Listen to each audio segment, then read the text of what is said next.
Wakil Ketua PSSI, Iwan Budianto menerangkan di Palembang, kompetisi Liga Indonesia memang dijadwalkan ulang karena pandemi COVID-19 yang rencananya digelar 5 Februari 2021 mendatang.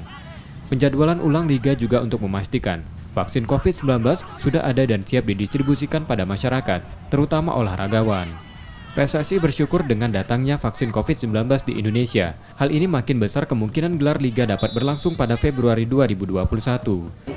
Alhamdulillah 3 hari yang lalu sudah datang vaksinnya. Kalau itu bisa segera didistribusi ke masyarakat dan mungkin di bulan Januari sudah mulai banyak yang menggunakan. Insya Allah tanggal 5 Januari kita bisa memutar Februari.